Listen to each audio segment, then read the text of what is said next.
সূর্যের সবচেয়ে কাছাকাছি গিয়ে ইতিহাস করল মানব সৃষ্ট নভোযান। শুক্রবার বাংলাদেশ সময় বেলা 11টার দিকে সূর্যের সবচেয়ে কাছাকাছি যেতে সক্ষম হয় মার্কিন মহাকাশ গবেষণা সংস্থা নাসার পার্কার সোলার প্রোব।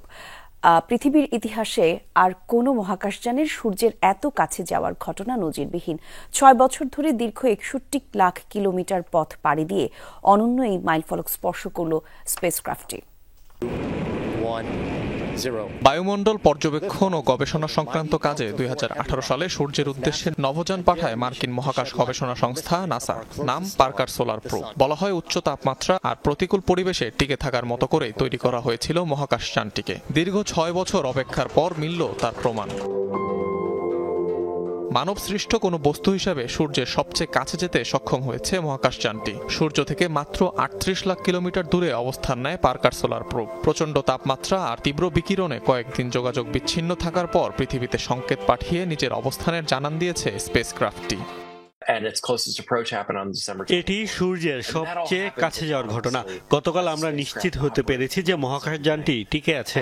সূর্যের বায়ুমণ্ডলের সবচেয়ে বাহিরের স্তরে এটিকে নিয়ে যেতে সক্ষম হয়েছি আমরা। সত্যি অসাধারণ একটি বিষয়। শিগগিরই এটি থেকে আমরা তথ্য পেতে শুরু করব। সূর্যের বায়ুমণ্ডলে প্রবেশের পর এরই মধ্যে গ্রহটিকে 21 বার প্রদক্ষিণ করেছে পার্কার সোলার প্রোব। এ সময় প্রোবটিকে সহ্য করতে হয়েছে সর্বোচ্চ 980 ডিগ্রি সেলসিয়াস তাপমাত্রা। ছুটতে হয়েছে ঘন্টায় 6,92,000 কিলোমিটার প্রতি ঘন্টায়। তারপরও সম্পূর্ণ অক্ষত রয়েছে মহাকাশযানটি। প্রকৃতি থেকে আমরা যা তথ্য পেয়েছি তাতে সবকিছুই পুনর্লিখন করতে হচ্ছে। কিভাবে সূর্য কাজ করে আর কিভাবে শক্তি তৈরি করে, এটা বিস্ময়কর। কিন্তু এখন অনেক তথ্য আসা বাকি। পার্কার আমাদের আরো অনেক কিছু দেবে। হাইড্রোজেন আর হিলিয়াম গ্যাসের তৈরি বিশালাকৃতির এক গোলক সূর্য। পৃথিবীর চেয়ে 13 লাখ গুণ বড় সূর্যকে ডাকা হয়ে থাকে সৌরজগতের প্রাণকেন্দ্র হিসেবে। চন্দ্রপৃষ্ঠে সম্ভব হলেও উচ্চ তাপমাত্রাজনিত কারণে সূর্যপৃষ্ঠে অবতরণ সম্ভব নয়। উপরিভাগে 10,000 ডিগ্রি আর পৃষ্ঠে 1.5 কোটি ডিগ্রি সেলসিয়াস তাপমাত্রা নক্ষত্রটির। নতুন বছরের প্রথম দিনে আবার অবস্থান সম্পর্কে তথ্য পাঠাবে পার্কার সোলার প্রোব।